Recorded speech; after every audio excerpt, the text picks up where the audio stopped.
کہیے گا یہ جو پرویز خٹک صاحب یہ بات کر رہے ہیں کہ اس وقت جب 9 مئی کے واقعات پیش آئے ایک طرف جو سینئر قیادت تھی ان کو پرامن احتجاج کرنے کا کہا گیا تھا، لیکن ساتھ ہی ساتھ وہ یہ کہہ رہے ہیں کہ پلاننگ یہ تھی، ایک خاص قسم کا گروہ تھا جن کو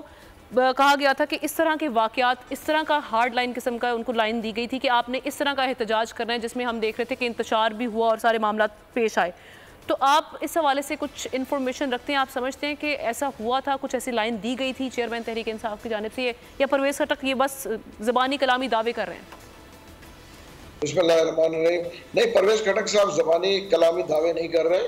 اس میں بالکل حقیقت ہے۔ اور آپ یہ دیکھیں نا کہ یہ تو ایک مائنڈ سیٹ تیار کیا جا رہا تھا کافی عرصے سے کہ جی افواج کے خلاف یہ مائنڈ سیٹ تیار کیا جا رہا تھا، اور اس مائنڈ سیٹ کو یہ خاص ٹولہ تھا جو اس کو مانیٹر کر رہا تھا۔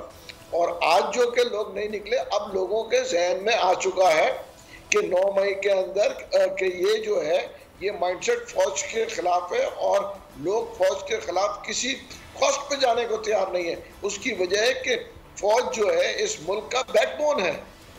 تو یہ جو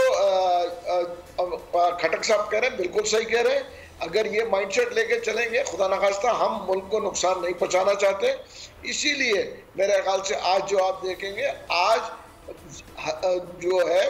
زمین آسمان کا فرق ہو گیا ہے، جو پہلے احتجاج میں اور آج میں تو میرے خیال سے کچھ ہے ہی نہیں۔ کہیں اکا دکا اگر کچھ ہوا ہے تو الگ بات ہے، ورنہ تو لوگوں کے ذہن میں آ چکا ہے کہ وہ فوج کے ساتھ ہے، اور کوئی بھی پاکستانی جو ہے فوج کے اگینسٹ جانے کو کبھی بھی تیار نہیں ہو۔ اچھا محمود مولوی صاحب، یہ چیز بتائیے گا، آپ نے بھی اپنی گفتگو میں کہا کہ خاص ٹولہ تھا جو نگرانی کرتا تھا، تو اس ٹولے کی اگر برائے مہربانی ذرا سی وضاحت کر سکیں، وہ ٹولہ کن لوگوں پہ، کن افراد پہ مشتمل تھا، کون کون لوگ تھے اس میں؟ کیونکہ ظاہر ہے کہ آپ نے جیسے کہا کہ جی سیاسی لوگوں کو، جیسے خٹک صاحب نے کہا کہ سیاسی لوگوں کو کہا گیا تھا کہ پرامن احتجاج کریں، پھر وہ کون سا ٹولہ تھا، کن کو استعمال کیا گیا؟ وہ ٹولہ میں دیکھیں، ان ٹولے میں جو تھے مراد سعید صاحب تھے، ٹھیک ہے نا جی جی، مراد سعید اور جو کچھ اور لوگ بھی تھے، جو کہ ان بچوں کو مائنڈ سیٹ یہ تھا کہ جو ہے میں یہ کہوں گا ان کے ساتھ اور بھی لوگ تھے جو کہ والیٹائل لوگ تھے، اور دیکھیں ان کے مائنڈ سیٹ کو اتنا برین واش کیا گیا تھا کہ وہ ہر وقت اٹھتے بیٹھتے جو ہے وہ اس کے اگینسٹ بات کرتے تھے فوج کے۔ اچھا، اس میں جو پھر سینئر ایلیمنٹ تھا، جو تجربہ کار سیاستدان تھے، انہوں نے کوئی کونسلنگ کی کوشش نہیں کی جب اس راہ پہ جایا جا رہا تھا؟ ظاہر ہے کہ سنا یہ تھا کہ جی بڑی گفتگو ہوا کرتی تھی، تو کیا ان کا کردار کیا تھا ان سیاستدانوں کا کہ جو تجربہ رکھتے تھے؟ جی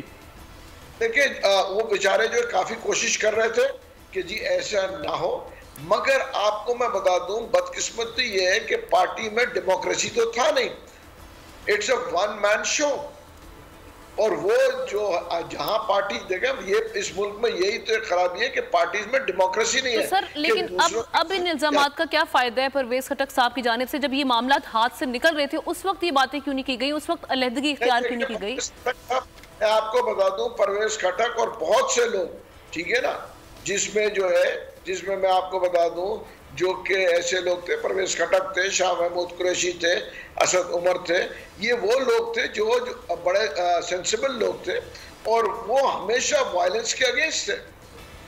سر وہی تو بات ہم کر رہے ہیں کہ اگر وہ اگینسٹ تھے تو وہ اگر ان کو نظر بھی آ رہا تھا کہ جی پارٹی میں ڈیموکریسی بھی نہیں ہے اور یہ معاملات اس طرف جا رہے ہیں، اس جانب جا رہے ہیں جو کہ ایک خطرناک راستہ ہے، تو اس وقت علیحدگی اختیار کیوں نہیں کی گئی؟ باہر آ کے یہ معاملات کیوں ڈسکس نہیں کیے گئے کہ جی یہ پارٹی میں ہونے جا رہا ہے یا ملک کو اس جانب جھونکا جا رہا ہے؟ دیکھیں ایک چیز میں آپ کو بتا دوں، ایک حد تک تو لوگوں کو پتا تھا کہ جی ایک مائنڈ سیٹ تیار ہو رہا ہے، مگر ان کو یہ نہیں پتا تھا کہ وہ آخری دنوں میں انسٹرکشنز یہ ملیں گے کہ جا کے دستے گریبان ہو جائے افواج کے، یہ تو نہیں پتا تھا ان کو۔ اور جب یہ پتا پڑا تو یہ میں آپ کو بتا دوں جتنے سینئر رہنما تھے سب نے اس کو کنڈم کیا ہے۔ تاریخ کا امین،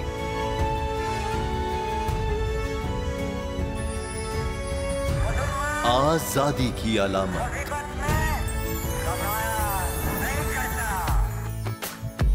حسن کا آئینہ دار، فکر و نظریے کی عکاس،